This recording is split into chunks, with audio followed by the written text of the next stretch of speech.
여러분 안녕하십니까? 여러분들께 유익한 정보를 알려드리는 생생정보TV입니다. 12월 31일까지 신청하지 않으면 받지 못하는 돈이 있습니다.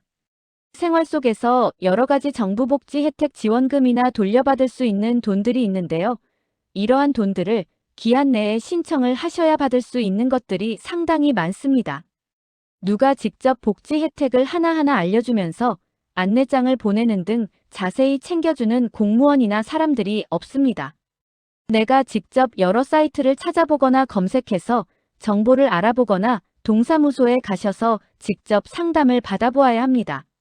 앞으로는 국가복지지원금은 전산화하여서 해당되시는 분들께 직접 알리는 시스템을 갖추어 실행한다고 합니다. 하루빨리 이 시스템이 도입이 되어서 어르신들께서도 복지지원금은 하나도 놓치지 않고 받으셨으면 좋겠습니다. 영상 시작에 앞서 구독과 좋아요 꼭 한 번씩 부탁드립니다. 여러분들께서 평소에 생활하시면서 신용카드를 자주 사용하시는데요. 카드를 사용하시면 카드사별로 각각 포인트가 쌓입니다. 포인트로 여러 물건을 구입할 수도 있고 1포인트당 1원으로 환산하여 통장으로 직접 현금으로 지급받을 수도 있습니다. 그런데 이 카드 포인트를 12월 31일까지 신청하지 않으면 소멸이 되어서 없어지므로 꼭 여러분들께서 가지고 계시는 카드사별로 적립 포인트를 확인하시어 꼭 신청하시기 바랍니다. 카드사별로 지급 방식이 조금씩 차이가 있을 수 있습니다. 그리고 여러분들께서 거의 대부분 모르고 계시는 국가보험이 있습니다. 대부분의 시민들이 자동 가입되어 있지만 정작 많은 분들이 모르고 지나가는 혜택. 바로 시민안전보험에 대하여 쉽게 알려드리겠습니다. 여러분들이 사고를 당했을 때 몰랐다고 못 받는 일이 없도록 지금 바로 같이 알아보겠습니다. 1. 시민안전보험이란 시민안전보험은 각 지자체가 모든 시민을 위해 대신 가입해주는 공공보험입니다. 여기서 중요한 건 가입 신청도 필요 없고 보험료도 없습니다. 그 지역에 주민등록이 되어 있거나 실제 거주하는 시민이면 자동 가입되어 보호받을 수 있습니다. 즉, 우리 세금으로 마련된 시민 안전망 같은 제도라고 할 수 있죠. 2. 어떤 사고가 보장되나요? 지자체마다 조금씩 다르지만 대부분 다음과 같은 사고를 보장합니다. 1. 자연재해 사망. 지진, 태풍, 폭염, 한파 등 자연재해로 사망했을 경우. 2. 폭발 화재 붕괴 사고. 주거시설, 도로, 공공장소에서 발생한 화재나 붕괴 사고 등. 3. 대중교통 이용 중 사고. 버스, 지하철, 택시, 선박, 비행기 등 대중교통 이용 중 발생한 사고. 4. 스쿨존 교통사고. 특히 아동 대상 사고는 보장 범위가 더 넓습니다. 5. 강도 피해 사고.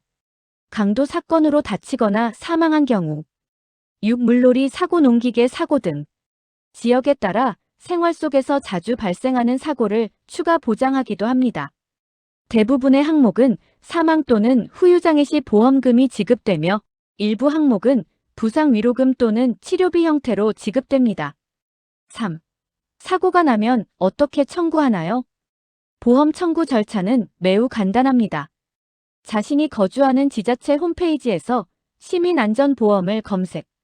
그 지자체가 계약한 위탁보험사에 확인하시면 됩니다. 그리고 보험금 청구서 다운로드 후 아래 서류를 준비하시면 됩니다. 사고 증명 서류는 경찰 사고 확인원, 화재 증명서 등입니다. 신분증 사본과 진단서 또는 사망진단서를 보험사에 제출하면 됩니다. 심사 후 적정 금액이 바로 지급됩니다. 4. 실제 사례로 알아보는 시민안전보험. 예를 들어 사례 1. 한 시민이 주택가 화재로 부상을 입었습니다. 이 시민은 개인 보험은 없었지만 시민안전보험에서 치료비 성격의 위로금을 지급받아 큰 도움이 됐습니다. 사례 2. 지하철에서 넘어져 크게 다친 시민이 있었는데 대중교통사고 보장 항목에 해당하여 후유장애 보험금을 지급받았습니다. 사례 3. 스쿨존에서 사고를 당한 어린이 역시 지역시민안전보험을 통해 중복 보장을 받을 수 있었습니다. 즉, 여러분이 실손보험이나 개인상해보험에 가입되어 있어도 시민안전보험은 중복 지급 가능하다는 점이 큰 장점입니다. 시민안전보험은 누구나 자동가입, 생활 속 각종 사고 보장, 청구만 하면 바로 지급. 하지만 이 사실을 모르고 넘어갑니다. 사고는 언제, 누구에게 일어날지 모릅니다. 여러분 또는 가족이 예상치 못한 사고를 겪는다면 꼭 시민안전보험을 떠올려 보시기 바랍니다. 오늘 내용이 도움이 되셨다면 좋아요와 구독 부탁드리고 다음에도 생활에 꼭 필요한 정보로 찾아오겠습니다. 여러분들께 유익한 정보를 알려드리는 생생정보TV였습니다. 감사합니다.